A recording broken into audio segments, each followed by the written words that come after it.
All right, I had to make sure I took that mute off. That was the sound of us going live. This is the live stream. Welcome back again. I'm pushing it hard today. We had a wonderful interview, just like 2 hours ago. If you missed it, definitely check it out after we do the Left Project this evening. But that interview was with J.C. Hughes.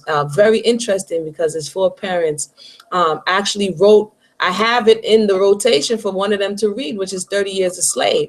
And being that we kicked off with 50 Years a Slave by Charles Ball, I said that we were going to read it later on. Well, come to find out, his so many great grandfathers removed was the actual author of that. And he goes into how he found this information out. So definitely it's a boost for me here in the Left Project, just to how important these narratives are, and how much we can learn and grow personally as well as collectively from this information. And so it was a blessing, and I want to thank the brother for coming on and sharing his space and time as an experience with us. I'm looking now give me 1 minute. I'm looking for the link. I'm looking for the link to get started. So while I'm looking for that link, just give me 1 second here. Also, for those who 3 more days into what they call Black History Month, and we really setting some like I said earlier in this Left Project, we have the ability to not complain. So if we feel that what is quote unquote being given us is not sufficient, then you just make more time. You understand what I'm saying? And when you look at the beginnings of quote unquote Black History Week, it didn't start off as a month. And then as it progressed, they said, well, a week is not enough. We need a month. And they took a month, and now a month is not enough. This needs to be a part of your meditation. This needs to be, it doesn't have to be all at one time. It could be a little bit at a time, as however much you can take. You understand? But definitely get into it so you can begin to dispel some of these misnomers that we ourselves are perpetuating. Never mind, others. But at this point, really, it's for the edification of ourselves and to gain clarity and hopefully healing in the right direction. So I'm a little bit tired. I'm off camera today. I did my camera a duty a little bit early, and I made like 2 videos today, one of which is the history of the coon. So if you haven't, or Coon History Day, I called it. For some time now, I've heard this terminology, but as I said in the video, I didn't grow up with the terminology, so I wasn't that familiar with what it was. And it struck me as interesting to hear the way in which it was used. And I pretty much figured that it wasn't something good. But as I proceeded in recent times, I really wanted to get to the bottom of it. But during the slave research, that's exactly where it came to me. During the slave research, or just about the whole transatlantic, I came across more information that enlightened me on the roots of this word. I'm all about roots, and so the roots of this word is very interesting. So if you have time after this, go ahead and check those out. I'm going to check now and see, and we can go ahead and get started. Welcome once again. This is the 3rd installment of the 3rd portion of the book for the Left Project. And as always, right as I'm about to get started. All right, so the treatment of sailors. So yesterday we read about scramble. We read about how they used to try to trick people, the people who were going to purchase the slaves in the West Indies, and how they used to trick them. And they were sick and they used to pass them off like they were well, and it was just really grimy. So if you missed that portion, go ahead back and listen into that. And today we're going to read the treatment of sailors. It says the evils attendant, once again, this is Alexander Falconbridge. The link is in the box. You can follow along with the reading. It says treatment of sailors. The evils attendant on this inhuman traffic are not confined to the purchased Negroes. The sufferings of the seamen employed in slave trade, from the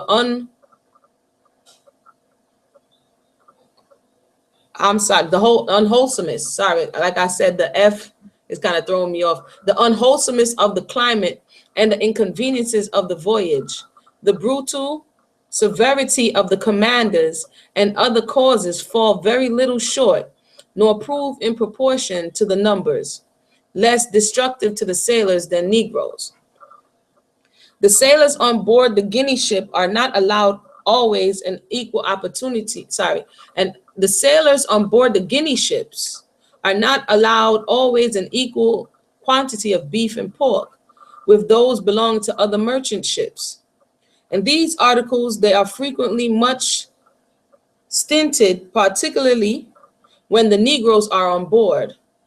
Part of the stock laid in for the sailors being as before observed appropriated to their use. And he was speaking about that before, that when they had certain diseases that just according to him on vegetable diet alone wasn't helping, and so they would take from the sailors portions of meat to give to the sick slaves. So this is what he's referring to. With regard to their drink, they are generally denied grog and are seldom allowed anything but water to quench their thirst. Hold on, let me make this bigger here. All right.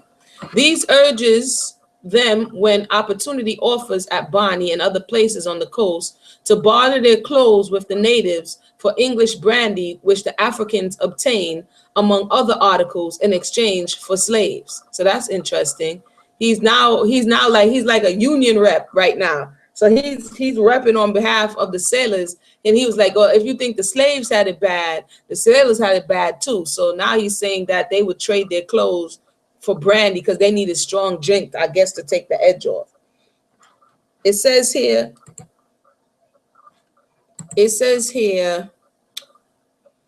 and they frequently leave themselves nearly naked in order to indulge an excess in spirituous liquors. In this state, they are often found laying on the deck and in different parts of the ship, exposed to the heavy dews, which in those climates fall during the night. Notwithstanding the deck is usually washed every evening, this frequently causes pains in the head and limbs, accompanied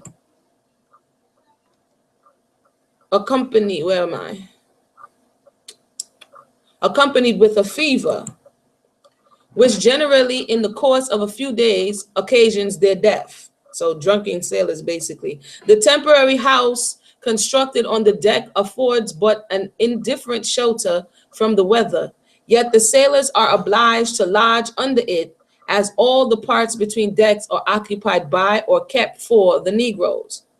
The cabin is frequently full, and when this is the case, or the captain finds the heat and stench intolerable, he quits his cot, which is usually hung over the slaves, and sleeps in the roundhouse, if there be one, as there is in many ships. The foul air that arises from the Negroes when they are much crowded is very noxious to the crew, and this is not a little increased by additional heat which the covering over the ship occasions. The mangrove smoke is likewise, as before observed, productive of disorders among them. And he spoke about the mangrove smoke. He spoke about them putting fires on board, it burning their eyes, and, all this kind of temporary blindness and all this kind of stuff he's referring to. Nor are they better accommodated after they leave the coast of Africa. During the whole of the passage to the West Indies, which is general, lasts 7 weeks or 2 months, they are obliged for want of room between decks to keep upon deck. This exposure to the weather is also found very prejudicial to the health of the sailors, and frequently occasions fevers which generally prove fatal. The only resemblance of a shelter is a tarpaulin thrown over the booms, which even before they leave the coast is generally so full of holes as to afford scarce any defense against the wind or the rain, of which a considerable quantity usually falls during the passage. Many other causes contribute to affect the health of the sailors. The water at Bonny, which they are obliged to drink, is very unwholesome, and together with their scanty and bad diet and the cruel usage they receive from the officers, tend to impoverish the blood and render them extremely susceptible of putrid fevers and dysenteries. So now again, he's saying that the sailors, oh, they was in bad condition, you know, they was hungry. Remember, he's writing this because now he has seen the errors in his ways, and he wants to give information to the abolitionists. You can look him up, Alexander Falconbridge. And we had a lot of these papers coming forth, or diaries, to let the abolitionists know, to kind of get on the abolitionist side as they're deciding whether or not they're going to abolish the slave trade. It says, the seamen whose health happened to be impaired are discharged on the arrival of the ships in the West Indies. And as soon as they get ashore, they have recourse to spirituous liquors, to which they are the more prone on account of having been denied grog or even any liquor but water during their being aboard, the consequence of which is a certain and speedy destruction. Numbers likewise die in the West India Islands of the scurvy brought on in consequence of poverty of diet and exposure to all weathers. I am now come to a part of the suffering of the sailors who are employed in the slave trade, of which, for the honor of, okay, rewind, because he about to do this again. So let me change positions here. It says, I am now come to a part of the sufferings of the sailors who are employed in the slave trade, of which, for the honor of human nature, I would willingly decline giving an account. That is the treatment they receive from their officers, which makes no inconsiderable addition to the hardships and ailments just mentioned. So far, all he mentioned is that they're a little bit deprived of food and they don't got no liquor. So far, that's his hardships. Okay, undernourished and you ain't got no thing to get crunk on. Right? And I said ain't got no, that's like a double negative, right? But let me continue. And contributes not a little to rob the nation annually of a considerable number of these valuable body of men. However, as truth demands and the occasion requires it, I will relate some of the circumstances of this kind which fell under my own immediate observation during the several voyages I made in that line. In one of these, I was witness to the following instance of cruel usage. Most of the sailors were treated with brutal severity, but one in particular, a man advanced in years, experienced it in an uncommon degree. Having made some complaint relative to his allowance of water, and this being construed into an insult of one of the officers seized him, and with the blows he bestowed upon him, beat out several of his teeth. Not content with this, while the poor old man was yet bleeding, one of the iron pump bolts was fixed in his mouth and kept there by a piece of rope yarn tied round his head. Being unable to spit out the blood which flowed from the wound, the man was almost choked and obliged to swallow it. He was then tied to the rail of the quarterdeck, having declared upon being gagged that he would jump overboard and drown himself. About 2 hours after he was taken from the quarter deck rail and fastened to the grating companion of the steerage under the half deck, where he remained all night with a sentinel placed over him. A young man on board one of the ships was frequently beaten in a very severe manner for very trifling faults.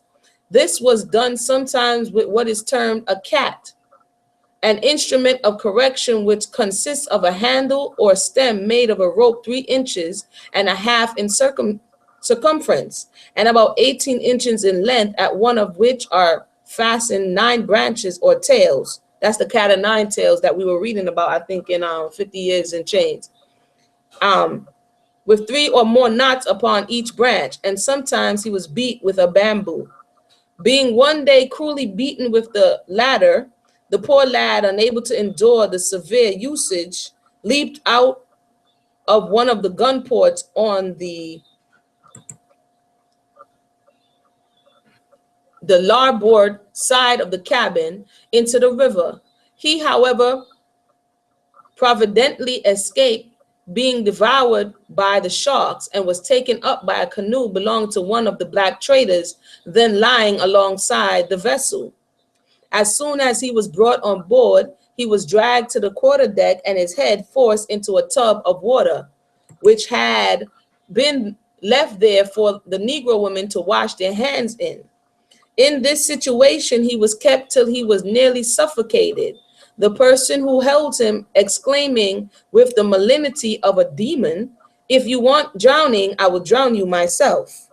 Upon my inquiring of the young man if he knew the danger to which he exposed himself by jumping overboard, he replied that he expected to be devoured by the sharks, but he preferred even that to being treated daily with so much cruelty. Another seaman, having been in some degree negligent, had a long chain fixed round his neck, at the end of which was fastened a log of wood. In this situation, he performed his duty from which he was not in the least spared for several weeks, till at length he was nearly exhausted by fatigue. And after his release from the log, he was frequently beaten for the trivial faults. Once in particular, when an accident happened through the, carelessness of another seaman, he was tied up, although the fault was not in the least imputable to him, along with the other person, and they were both flogged till their backs were raw. Cayenne pepper was then mixed in a bucket with salt water, and with this harrowed parts of the back of the unoffending seaman was washed as a condition to his torture. And we also read about that part of punishment in 50 Years of Chain, when they whipped him and put pepper water and then threw the pepper water on his back. So that sounds familiar too. It says, the same seaman having at another time accidentally broken a plate, a fish gig was thrown at him with great violence. The fish gig is an instrument used for striking fish and consists of several strong barbed points fixed on a pole about 6 feet long, loaded at the end with lead. The man escaped the threatening danger by stooping his head, and the missile weapon struck in the barricado. Knives and forks were at other times thrown at him, and a large Newfoundland dog was frequently set at him, which, thus encouraged, would not only tear his clothes but wound him. Sounds familiar? It sounds like he was doing it to the seamen and everybody else too. Sorry, that's an Amuna comment. At length, after several severe floggings and other ill treatment, the poor fellow appeared to be totally insensible to beating and careless of the event. He calls the man a fellow, but when he's speaking about the state of the slaves, he called them creatures. Interesting. I must here add that whenever any of the crew were beaten, the Newfoundland dog or the Newfoundland dog just mentioned, from the encouragement he met with, would generally leap upon them, tear their clothes, and bite them. He was particularly inveterate against one of the seamen who, from being often knocked down and severely beaten, appeared quite stupid and incapable of doing his duty. In this state, he was taken on board another ship and returned to England. In one of my voyages, a seaman came on board the ship I belonged to while on the coast as a passenger to the West Indies. He was just recovered from a fever, and notwithstanding this, he was very unmercifully beaten during the passage, which, together with the feeble state he was in at the time, rendered him nearly incapable of walking, and it was but by stealth that any medical assistance could be given to him. A young man was likewise beaten and kicked almost daily for trifling and even imaginary faults. The poor youth happened to have a very bad toe. Through a hurt, he was placed as a sentry over the sick slaves, and a station which required much walking. A station that required much walking. This in addition to the pain it occasioned in creating a fever he already had. Soon after, he was compelled, although so ill, to sit on the gratings, and being very overcome with illness and fatigue, he chanced to fall asleep, which being observed from the quarterdeck, he was soon awakened with many oaths, upbraided for neglect of duty. He was then kicked from the gratings and so cruelly beaten that it was with great difficulty he crawled to one of the officers who were more humane, and complaining of the cruel treatment he had just received, petitioned for a little barley water, which was kept for 6 slaves to quench the intolerable thirst he experienced. Another seaman was knocked down several times a day for faults of no deep dye, it being observed at one time that the hen coops had not been removed by the sailors who were then washing the deck, nor washed under, which it was the duty to see done. One of the officers immediately knocked him down, then seized and dragged him to the stern of the vessel, where he threw him violently against the deck. By this treatment, various parts of his body was much bruised, his face swelled, and he had a bad eye for a fortnight. I've been wondering, anybody out there knows what a fortnight is? I've been reading fortnight, and I haven't had an opportunity. So definitely, if you know what a fortnight and how long of measurement of time that is, we can have that conversation. He was afterwards, He was afterwards severely beaten for a very trifling fault and kicked till he fell down. Okay. When he got on shore in the West Indies, he carried his shirt stained with the blood which had flowed from his wounds to one of the magistrates of the island and applied to him for redress. But the ship being consigned to one of them, all the redress he could procure was his discharge. So he went complaining like, yo, get me out of here. And they're like, yeah, just go ahead. You know what I mean? He wanted some compensation or something. Many other instances of similar severity might be produced, but the foregoing will suffice to give some idea of the treatment seamen are liable to and generally experience in this employ, the consequence of which usually is desertion or death. So, oh, I'm not done yet. Hold on. Of the former, I will give one instance. Wait a minute. Didn't he just tell us he was done? 1 second. Okay, no, he's going on here. Of the former, I will give you one instance. While a ship I belonged to lay at Bonny, early one morning, near a dozen of the crew deserted in one of the longboats.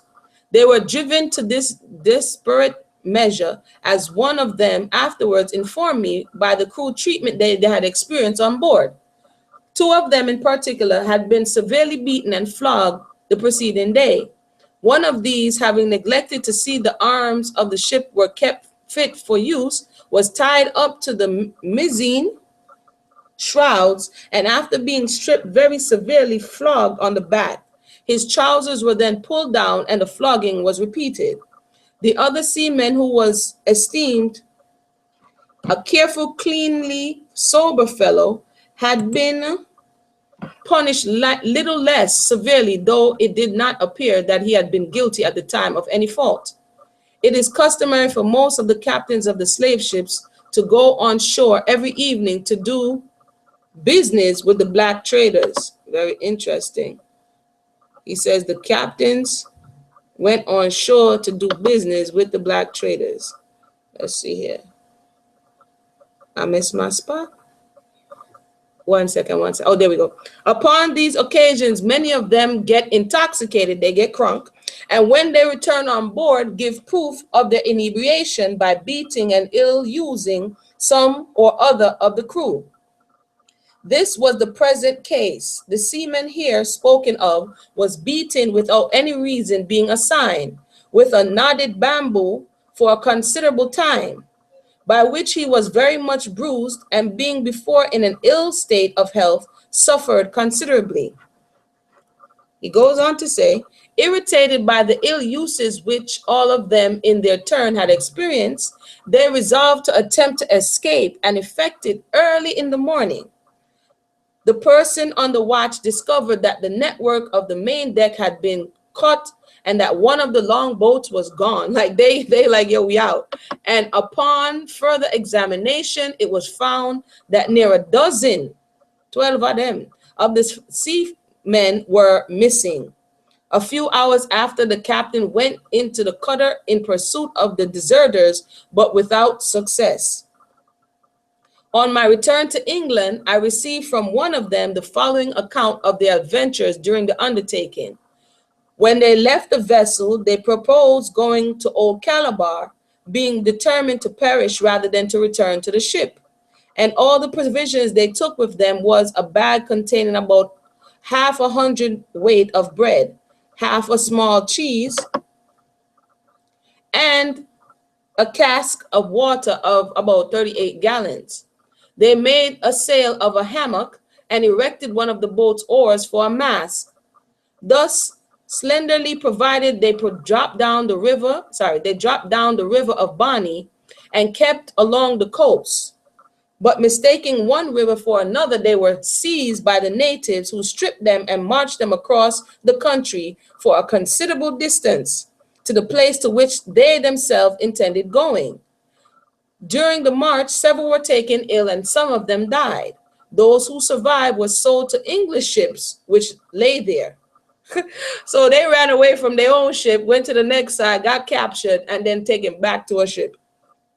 Every one of these deserters, except 3, died on the coast or during their passage to the West Indies, and one of the remaining 3 died soon after his arrival there, so that only 2 out of the whole number lived to arrive in England, and those in a very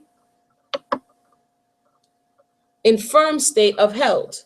While I am upon the subject of the desertions among the sailors, I must add that the captains in this trade generally take out with them tobacco and slops, which they sell at an exorbitant price to the sailors. And in case of their desertion or decease, they have it in their power to charge to the seaman's account whatever quantity they please without contradiction. Yo, these people, I'm sorry. Anyway, this proves an additional reason for cruel usage. In case of desertion, the sailors forfeit their wages, by which the expenses of the voyage are lessened, and consequently the merchant reaps benefit from it. The relation just given of the barbarities. I don't remember him using barbarities before. I can't be mistaken, but let me continue. Anyway, okay, I'll talk about that after. The relation just given of the barbarities experienced by the officers in the slave trade upon the seamen under their command may appear to those who are unacquainted with the method in which this iniquitous branch of commerce is conducted to be exaggerated, but I can assure them that every instance is consigned within the strictest bounds of truth. Like, I ain't lying, that's what he's trying to say. Many others may likewise be brought to prove that those I have recited are by no means singular. Indeed, the reverse of this conduct would be esteemed a singularity. So basically he's saying this is common behavior, and if you heard something different, then that would be uncommon. For the common practice of the officers in the Guinea trade, I am sorry to say it will, with a very few exceptions, justify the assertion that to harden the feelings and to inspire a delight in giving torture to a fellow creature is the natural tendency of this unwarrantable traffic. It's like he giving a deposition, like, you know what I mean? He caught, so he want to give up all the goods now. It is but justice, however, that I accept from this general censure one captain with whom I failed. Upon all occasions, I found him to be a humane and considerate man, and ever ready to alleviate the evil attendant on the trade as far as they were to be lessened. The annual diminution of British seamen by all the foregoing causes is what next claims attention, and upon due investigation will be found, I fear, to be much more considerable than it is generally supposed to be. And this is a question of great national importance, and cannot fail to evince the necessity of the abolition. See, this is the whole reason why he's given this whole conversation, as this is a question of great national importance and cannot fail to evince the necessity of the abolition of the slave trade in order to convey to the public some idea of the destructive tendency of it. I will give an account of the statement of the loss of a ship to which I belonged during one of her voyages. And though this statement may not be considered as an average of the loss upon each voyage, which I have before estimated, as I would not wish to exceed the mark at 1/4 and sometimes 1/3. I have known instances where it has been greatly exceeded, as I shall presently show. The crew of the ship I speak of upon its departure from England consisted of 45 persons, exclusive of the captain, chief mate, and myself, so 48. Out of this number, we lost on the coast 11 by desertion, of whom only 2 and those in a very infirm state ever arrived in England, and 5 by death. 3 perished in the middle passage, of whom 1 was a passenger. In the West Indies, 2 died, 1 of which was a passenger from Bonny. 5 were discharged at their own request, having been cruelly treated, and 5 deserted, exclusive of 2 who shipped themselves at Bonny. And these 10, several were in a diseased state, and probably, like most of the seamen who are discharged or desert from the Guinea ships in the islands, never return to their native country. He says 1 died in our passage from the West Indies to England, and 1, having been rendered incapable of duty, was sent on board another ship while we lay at Bonny. Thus, out of the 45 persons before mentioned, only 15 returned home in the ship, and several out of this small number to okay, this word is split up. So enervated. Sorry if I missed enervated, sorry, in their constitution as to be of little service in future. They were, on the contrary, reduced to the mournful necessity of becoming burdensome to themselves and to others. 1 of the 10 that deserted or were discharged in the West Indies, little account can be taken, it being extremely improbable that 1/2, perhaps not 1/3, ever returned to this country. Speaking of England at this time, because this is who he's speaking to. It says, from hence it appears that there was a loss in this voyage of 31 sailors and upwards, exclusive of the 2 sailors who were passengers and not included in the ship's crew. I say a loss of 31, for though the whole of this number did not die, yet if it be considered that several of those who returned to England in the ship, or who might have returned by other ships, are likely to become a burden instead of being useful to the community, it will be readily acknowledged, I doubt not, that the foregoing statement does not exceed reality. All right, we almost finished here. This is not a long reading, so we're going to continue. For those who just joined us, welcome. I'm all up in the thing. I didn't even check the comments. 1 second. Right now, he's trying to invoke their sympathies on the case that the sailors, it's not only the slaves that's, in a terrible condition, it's also the sailors too. And he's going in right now on the fact that they were not unscathed. They did not come out unscathed. They also suffered during this passage. And sorry, and he's even more sympathetic. Okay, we got a fortnight, a period of 2 weeks. Thank you very much, Sister Malaka. A fortnight is 2 weeks. I've been trying to get around to checking out what a fortnight is. So it's about a month and a half a month. Thank you for that one. It says, how worthy of serious consideration is the diminution here represented of a body of people so valuable in a commercial state. But how much more alarming will this be when it appears, as is really the case, that the loss of seamen in the voyage I am speaking of is not equal to what is experienced even by some other ships trading to Bonny and Kalabaw. And again, this is the names of ancient kingdoms in the area of, if I'm not mistaken, around Nigeria, you know, the Gold Coast, where they're ripping the whole continent apart, stealing slaves. So you can definitely, if you're a researcher, look up Bonny, the ancient kingdom of Bonny, B-O-N-N-Y, and Kalabaw. These are real places, so you can look that up. And much less than those employed in boating on the Windward coast, where frequently there happens such a mortality among the crews, as not to leave a sufficient number of hands to navigate the ships to the West Indies. In the year 1786, I saw a ship belonging to Miles Barber, he given names too, Miles Barber and Company at Cape Mancerdo on the Windward coast, which had lost all the crew except for 3 from boating.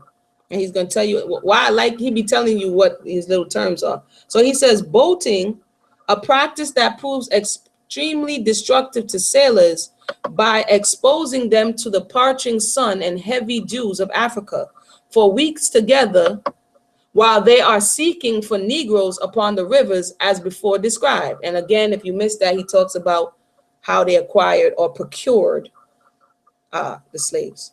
It might naturally be asked, as such are the dangers to which the sailors employed in the slave trade are exposed for the intemperature of the climate, the inconveniences of the voyage, and the treatment of the officers, how the captains are able to procure a sufficient number to man their ships.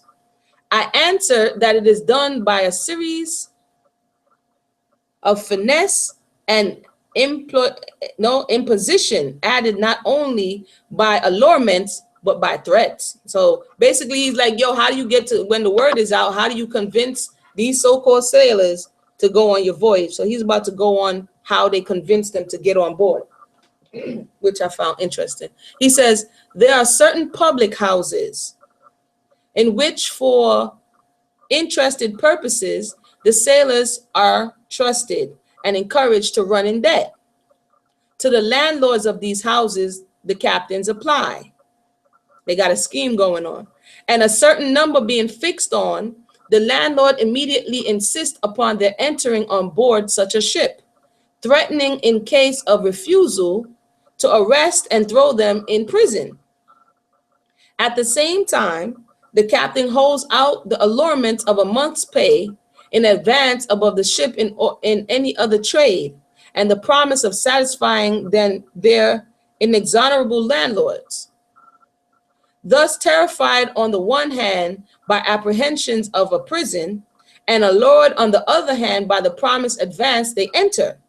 And by this means, a very great proportion of sailors in the slave trade are procured. I hope y'all got that. It was a scheme. They ran up the bill. Then they came and said, if you don't pay the bill, I know you don't got the money to pay the bill, you're going to go in jail, or you can come aboard the ship and be part of my crew. Only a very small number of landmen are employed. During the several voyages I've been in the trade, I have not known the number to exceed 1 for each voyage. The few ships that go out in time of war generally take with them, as other merchant ships do, a greater proportion of landmen. And with regard to apprentices, we had not any on board the ships I sailed in. Neither to my knowledge have I ever seen any. So far is this trade from proving a nursery for seamen. By their articles on entering on board some Guinea ship, the sailors are restrained under, what is this? Where am I? Forfeiture of their wages from applying in case of ill usage to anyone for redress, except to such persons as shall be nominated by the owners of the captain, and by others to commence an action against the captain for bad treatment incurs a penalty of 50 pounds. So you can't speak against the captain. It's going to be a problem. Oh boy. These restrictions seem to be a tactic acknowledgement on the part of the owners and captains that ill treatment is to be expected.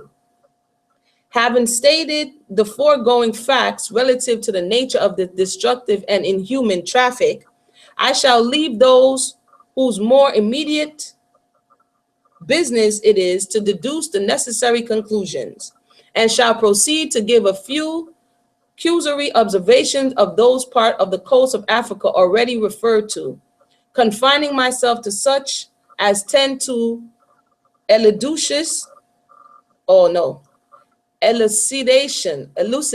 of the slave trade, without entering minutely into the state of the country. So now he's just going to give a short, we're at the end, hold on. Yeah, we're at the end of his thing. I think this is the last chapter. He's going to give, it says, a short description of such parts of the coast of Guinea as are before referred to. But before I read this last little short portion, if anybody is on the line or on social media who would like to put your input on what you just thought concerning that portion as it related to the sailors, which is oftentimes, well, I personally really haven't heard. We got another one telling us a fortnight is 2 weeks. Thanks for that. Thanks so much for that. Does anybody want to chime in on what your thought was on the way he described how the sailors experienced the voyage? If not, I'll just keep going to this last part right here, and then we can just discuss it all together. I'll finish it up. It says, one second. I thought it was interesting. I know y'all could probably hear what I thought about the sailors, but okay, here we go. It says a short description of such parts of the coast of Guinea as before referred to. Bani or Bani is a large town situated in the Bight of Benin on the coast of Guinea, lying about 12 miles from the sea on the east side of a river of the same name, opposite to a town called Peter Fort Side. It consists of a considerable number of very poor huts built of upright poles, plastered with a kind of red earth and covered with mats. They are very low, being only 1 story. The floor is made of sand, which being constructed of swampy ground, does not long retain its firmness. I'll tell you what, but requires frequent repair. The inhabitants secure themselves in some degree against the noxious vapors which arise from the swamps and woods that surround the town by constantly keeping the large wood fires in their huts. They are extremely dirty and indolent, together with what they call smokes, a noxious vapor arising from swamp about the latter end of autumn, produces an epidemical fever that carries off great numbers. He says, the natives, check this out, the natives of Bani believe in one supreme being. I'll read that again because he's giving what he observed. He says, the natives of Bani believe in one supreme being, but they reverence greatly a harmless animal of the lizard king kind called a guana or Guana, the body of which is about the size of a man's leg and tapering towards its tail nearly to a point. Great numbers of them run about the town, being encouraged and cherished by the inhabitants. The river of Bani abounds with sharks of a very large size, which are often seen in almost incredible numbers about the slave ships, devouring with great dispatch the dead bodies of the Negroes as they are thrown overboard.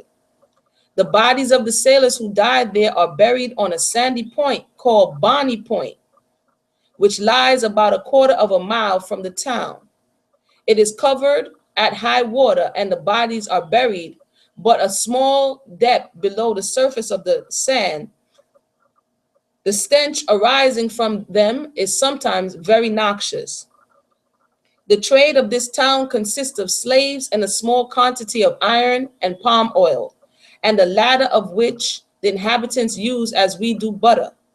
But its chief dependence is on the slave trade, in which it exceeds any other place on the coast of Africa. So if anybody want to look further into the kingdom of Bani, according to him, they had the thing on lock. concerning, you know, the amount of slaves they were exporting. The only water here is rainwater, which stagnating in a dirty pool is very unwholesome. With this, as there is no better to be procured, the ships are obliged to supply themselves, though when drank by the sailors, it frequently occasions violent pains in the bowels, accompanied with a diarrhea. The windward coast of Africa has a very beautiful appearance from the sea, being covered with trees which are green all the year. It produces rice, cotton, and indigo of the first quality, and likewise a variety of roots such as yams, cassava, sweet potato, etc., etc. The fall is very rich, and the rice which it produces is superior to that of Carolina. The cotton also is very fine. It has a number of fine rivers that are navigable for small slops, a considerable way up the country. The natives are a strong, hardy race, especially about, I can't even say this word, Setrecrou. Setrecrou. If I mispronounce that, my apologies. Where they are always employed in hunting and fishing. They are extremely athletic and muscular and are very expert in the water and can swim for many miles. They can likewise dive to an almost any depth.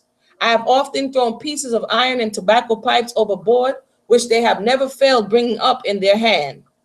Their canoes are very small, not weighing above 28 pounds each, and seldom carrying about 2 or 3 people. So they knew exactly what kind of people are known for what region. So he's breaking it down now. It is surprising. That's the same thing they do today in sports, ain't it? They'd be like, oh, you come from such and such. That must mean, you know, sizing you up. Sorry.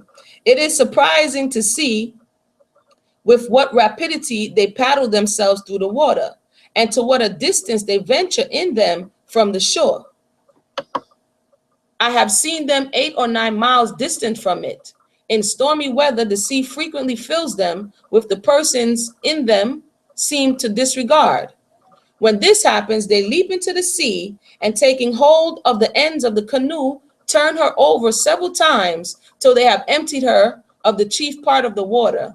They then get in again with great agility and throw out the remainder with a small scoop made for that purpose. So it's funny how the European come over here and say, you lazy, you this, you that, but he is observing, like jumping out of boats and throwing over waters with great agility, but you're lazy, you this, you that, you know, very funny. It says here, they sell some ivory and maligeta pepper. They are very cleanly in their houses, as likewise, they are very cleanly in their houses, as likewise in cooking their victuals. The ivory on this coast is very fine, especially at Cape Leone. There are on this coast small cattle. And he goes on to the Gold Coast. The Gold Coast has not so pleasing an appearance from the sea as the Windward Coast, but the natives are full as hardy, if not more so. The reason given for this is that as their country is not so fertile as the Windward Coast, they are obliged to labor more in cultivation of rice and corn, a lot of starch, that's me saying that, which is their chief food. They have here, as on the Windward Coast, hogs, goats, fowls, and abundance of fine fish, etc.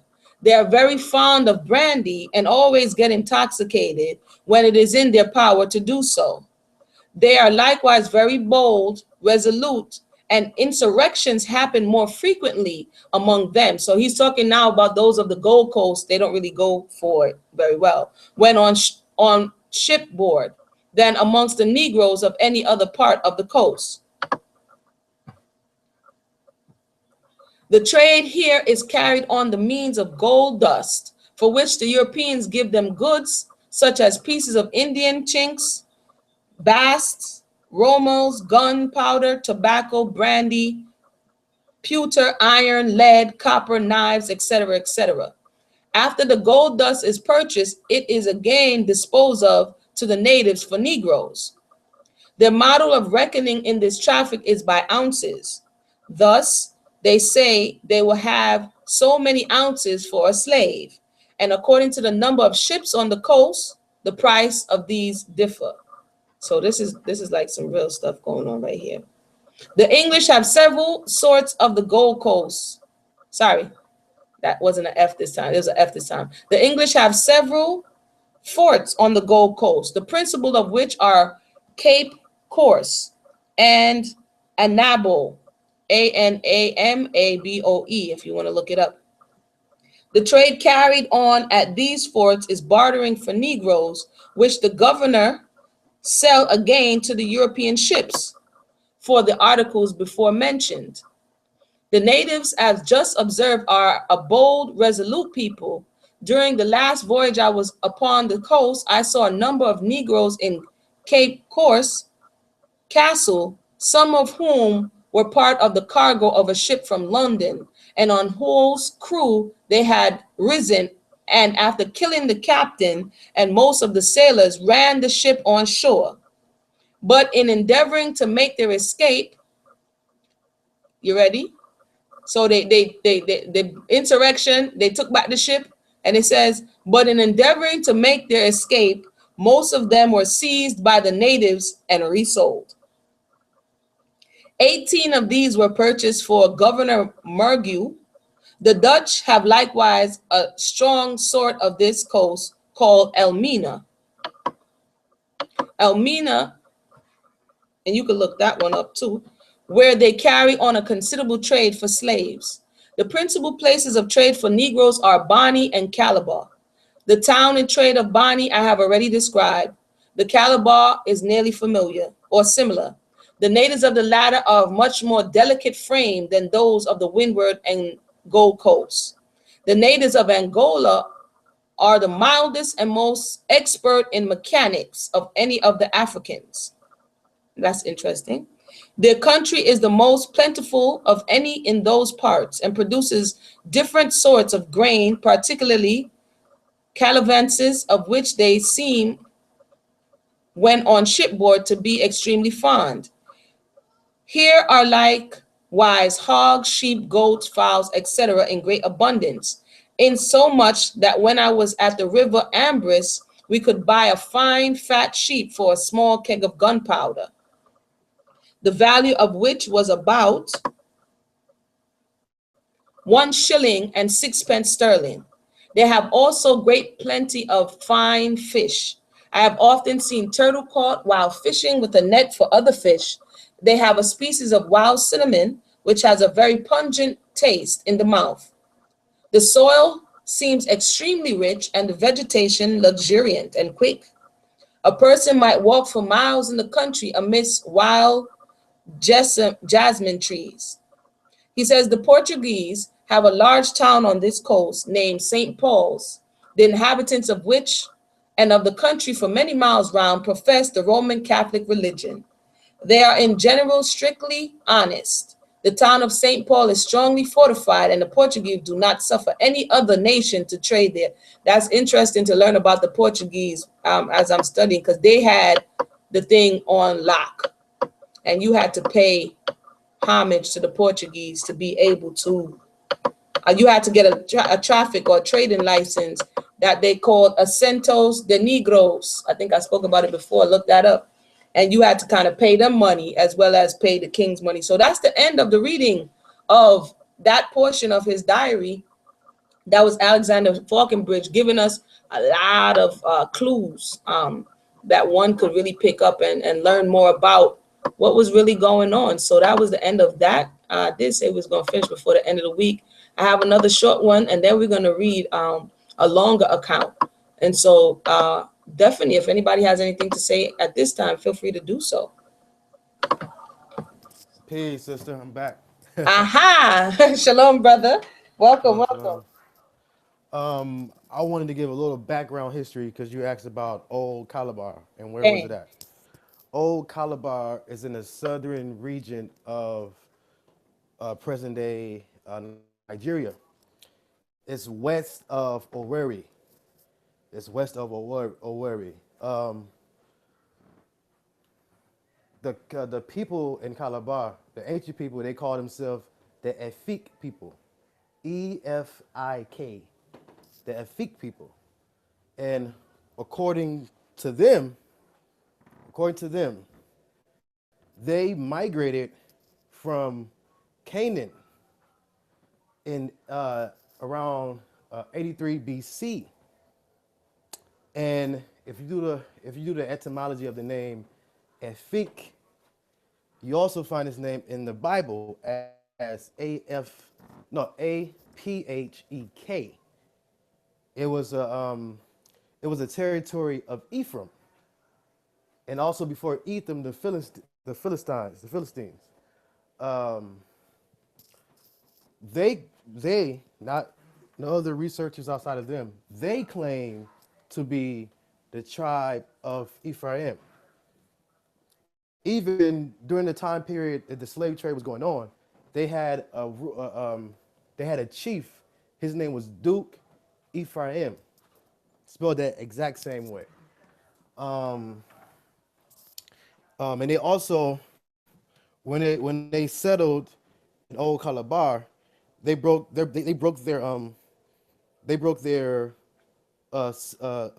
villages up into 12. And they actually have the king actually had a saying that he used to say. I'm gonna try to say it in the native tongue. He says, "Ami ayin Adam efek esin du duo biba." The translation is, "I, the descendant of Efik, and the ruler or the god of the 12 clans."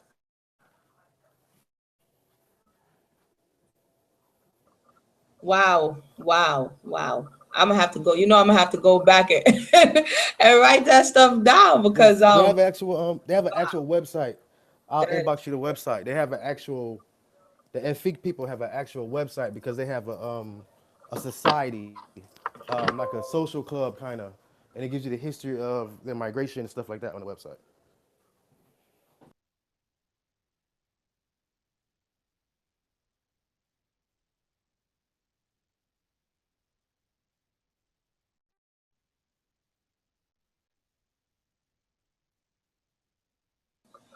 I can't. Is it me? Oh, you have your mic on mute because I'm over here plugging in and out the speaker. I'm like, I can't hear anything. Y'all stop. Yeah, I'm sorry. That was the voice of Brother J.C. Hughes, and he has a wealth of information to share. And I'm just so glad that he's joined us on this Lev project to begin to help us to fill in some of these gaps and just get into this history and understand that it wasn't like I keep saying, it wasn't just a monolithic. Even this European, they had again breaking down, okay, if you get them from Kalabaw, it's going to be this type of individual. If you get them from the Windward coast, it's this type of individual. If you get them, you understand? And they were observant of the characteristics of the people to show you that they weren't all one people. And they were very aware of, okay, if you get them from here, they're more prone to insurrections. And we just read that. Their body type is different, based on the land and based on where they're coming from. What did you think of how he went into that like that? Like I always say, it's pretty typical of how they operate. Mm-hmm. Those things were very important to them because not only were they taking us as slaves, for a lot of them, it was their first time even in West Africa, so they were in total awe. And it was some people even some of the European explorers even called West Africa Eden. When they go to the interior of Africa, like they go to Onechi, or today say Onetsi in Yoruba, or they go to uh, uh, how can you say it? Oshun, the the garden where, or the of Grove, where the Orisha Oshun is worshipped. The Europeans call those places within the interior of Africa Eden because it's so lush and green and full of life. Oh, one more thing I have to ask, and like I said, for those who may be on social media, I found it interesting, not uncharacteristic, but just as interesting how when now, because remember he's writing to these abolitionists, to these council, how he, is it me, or did he try to in some way equate the sufferings of the sailors? And that's not to negate the ill treatment, but was it like on the scale in which he was trying to relate it, like it was some way similar? Did you get that from him, or is that me? I got the same thing from him. I thought it was just me, because he was complaining about the fact that they didn't have strong drink, they didn't have, they didn't got whiskey, and they had to get naked to get a little bit of something to drink. And I'm like, so that's what you were complaining about? We read yesterday, or day before yesterday, not yesterday, that the six slaves, their skin was being rubbed off and the bone, and he's over here talking about getting a drink. I'm sorry, I just found that was interesting. So, Yeah, because go ahead. The whole purpose of their trade was for commerce, not for to acquire raw materials, and send them throughout the Western world to be industrialized into different textiles and different products. Like they turned the sugarcane, they used the sugarcane for rum. Right. It was for like not what you call it, commodities. It wasn't for nothing that was, that was a necessity in life. So they was just they were just there to get their rocks off and to fatten themselves up, like the scriptures say. They wanted to fatten themselves up with the riches of the the resources of the land. Right. Like tobacco. They wanted to smoke for nothing else. They didn't see, like the Native Americans saw it as tobacco as a healing, as a plant for healing. They wanted to smoke it. Right. They It didn't care about indulged in a lot of excesses. Right. That's all it was about. That's an interesting observation too, because I was looking at, especially where my people come from in the island, and actually my grandfather, most I rest his soul, he always used to tell us he worked at Ray and Nephew. And anybody know anything about Jamaican white rum? Ray and Nephew is where all the sugar, they have to take the sugar to make it into the rum. This rum that will make hair grow on your chest is just that crazy. But he worked, so this was a key part, but it was for things that were not, like you're saying, not a necessity. The excesses of sugar, the excesses of rum, the excesses of clothes, so that you can just show yourself more pompous and more above others. So you have different trends of apparel, of clothing.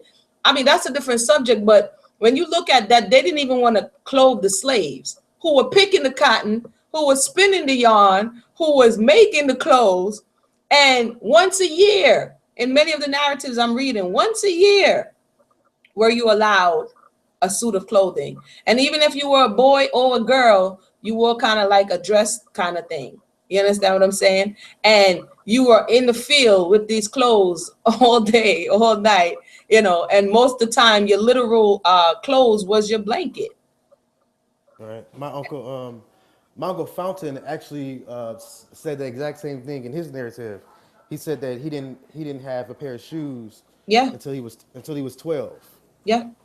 Yeah, they went shoeless. Another ex-slave, she told a story about her brother, how he had to. They gave him one pair of shoes per year, and that he worked so much that by the time winter came, his feet were literally hanging out of his shoes, and he had no soles Yes. on his shoes, and he had to work in the snow, where his feet were so frostbitten that she said that that they almost had to amputate him. Wow. And we just, wow. And these are the things that we're reading to understand, like he's saying. And we're talking about the shoes and the clothes to show you that the necessities, and it's kind of like today, a lot of the stuff that's going on. And let's not sleep, because slavery still exists in many places. It may not look like mass exportation, but there are many people across this world that's living into some real wild situations, and where child labor, what I'm saying, locked up in some factory. And I found out also, and then I'm gonna let everyone go, and then we're gonna continue. We're gonna continue what's today, we're going to continue probably in the beginning of the week with a new narrative. But the word factories, as I'm reading, is they were saying that's where they used to hold the goods for which they were going to trade. So they would call them factors, the men who come in to do the trade, factors, or and then they would have the slaves and the goods in these factories. And today we see they call it sweatshops and factories, and some of the same activity still goes on, where you're consuming human labor to produce these materials so that you can increase your wealth.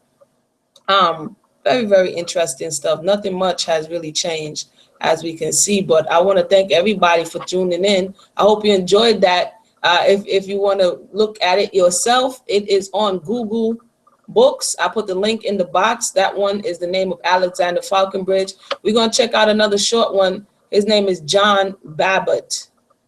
No, sorry, Barbeau. And he is from Barbot. And he was French. So right now we just read about an English man. We're going to read about a French man, because if we know anything about the slave trade, everybody was up in it. The Dutch, the French, the English, the Portuguese, the Spanish. Everybody was getting a piece of, and all parts of the African was in the slave trade. And especially as we saw, the man, they took over the ship only for them to be captured again and resold, which I just thought was really, really wild. So until next time, my name is Amuna Yisrael. I want to give a special thanks to everybody who's always joining us, and to our resident, I'm gonna call it historian, who is contributing to this conversation, Brother J.C. Hughes. So once again, tell a friend, and may we continue to learn together, grow together, and heal. So until next time, my name is Amuna Yisrael, and shalom, shalom.